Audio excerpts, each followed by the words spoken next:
YouTube does not push my videos or pretty much anybody's, even if you're subscribed and hit the bell notification. You actually have to go to my channel manually yourself to find the videos and watch them. So if you like what you're seeing here, the information that I provide, the philosophical essays, the cerebral content, the book reviews, etc., you're going to have to manually go to my YouTube channel and find the videos. I post new videos every day, 11 a.m. Pacific Standard Time for the video essays in particular. Welcome back, everybody. I'm going to continue my story where I left off. Last part I was talking about Dr. Stankus and how he did an assessment that was too rapid for the diagnosis he potentially gave me and basically screwed over my career. So continuing where I left off there. Number 4, personal analysis. Continuing, it was my goal, having set this case up through the Department of Defense Inspector General, to obtain as much third-party objectivity as possible in order to receive a genuine assessment of the situation.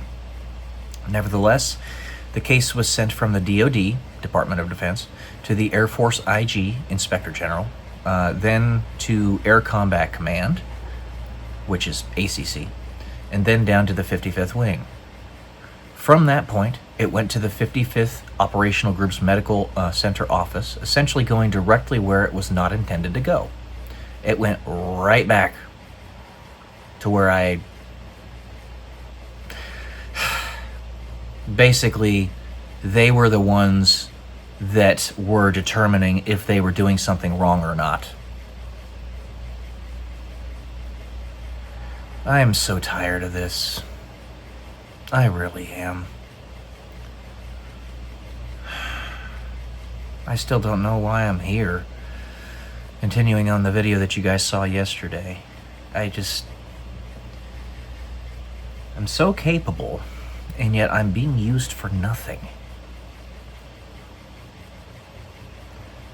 Anyway, I understand the desire to deal with things at the lowest level possible, but there are other things at play in this situation. It was very biased. Due to accountability issues stemming from an imbalance in workload, I was trying to give them an olive branch.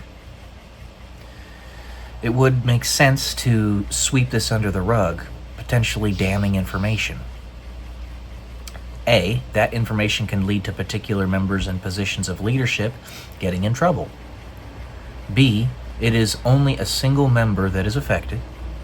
And C, so basically, I was forgettable, is what I was saying there.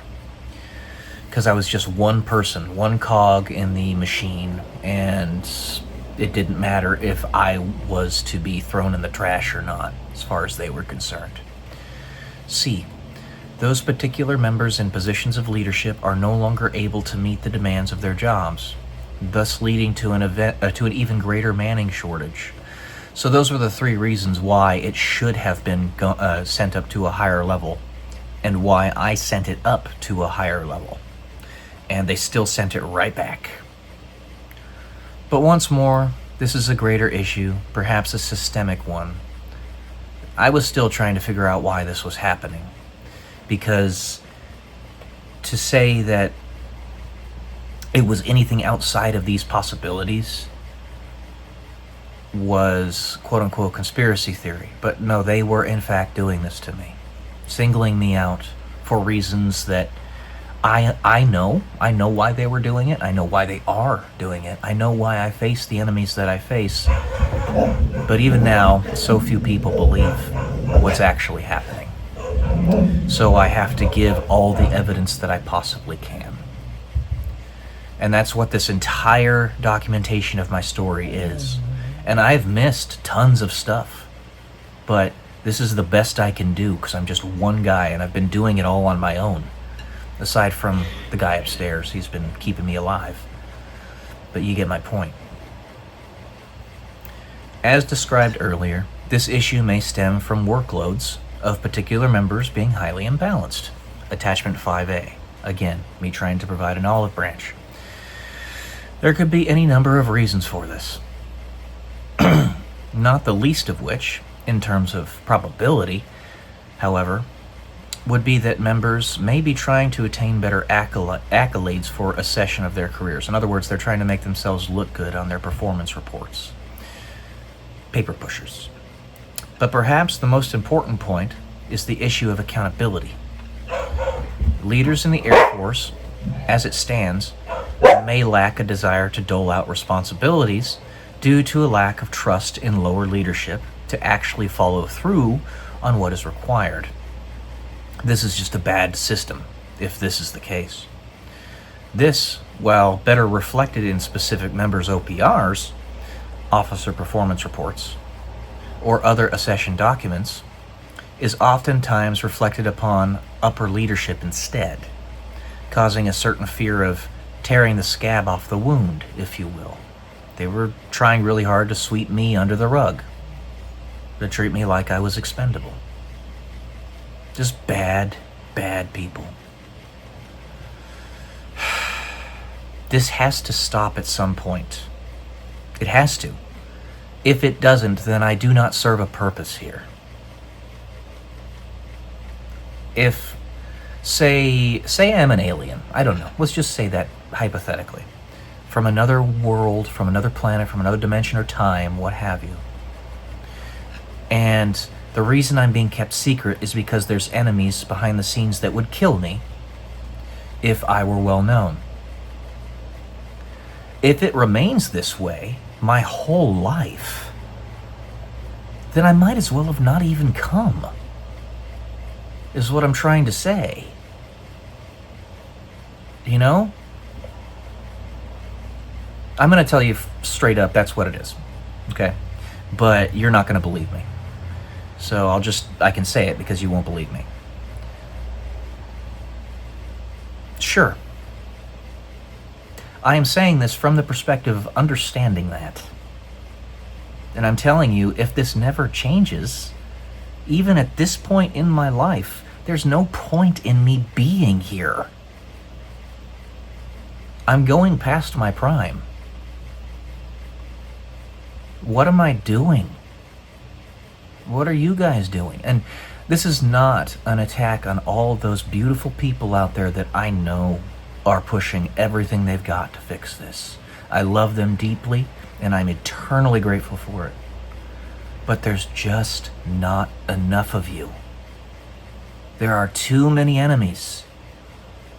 It's too much of a mess. So essentially what I'm saying here is if you want me to stay with you, you gotta come with me. And God needs to take us away from here. Because this is no longer tenable.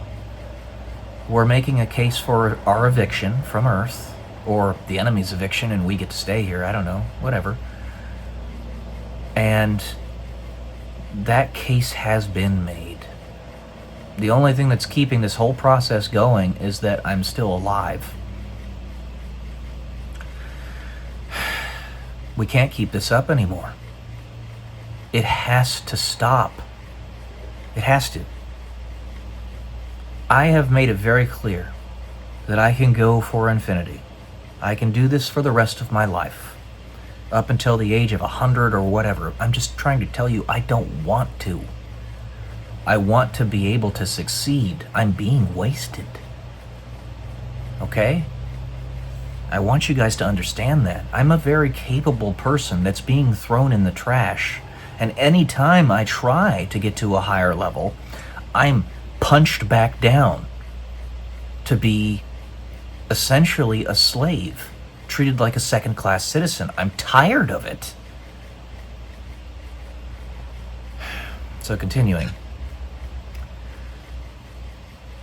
Those members in higher positions of leadership that are taking heavy task loads may have good intentions for doing so, but it leads to lower level members being left behind in the process. Number 5, goals of this request. This was the document entitled I Don't Give a Fuck. I never actually sent it to anybody because obviously the title, you're not going to do that. A, re-attain my pilot qualification. And to that point, I want to reaffirm to you guys despite all the rubbish that I've had to deal with, that red coat term I've had to deal with in my life, I still, yes indeed, have gotten a lot of opportunities. I've been allowed to do many great things in my life, but it has only been for me. And I can't understand that. You know, it's like I got to fly. I got to become at least a captain in the Air Force.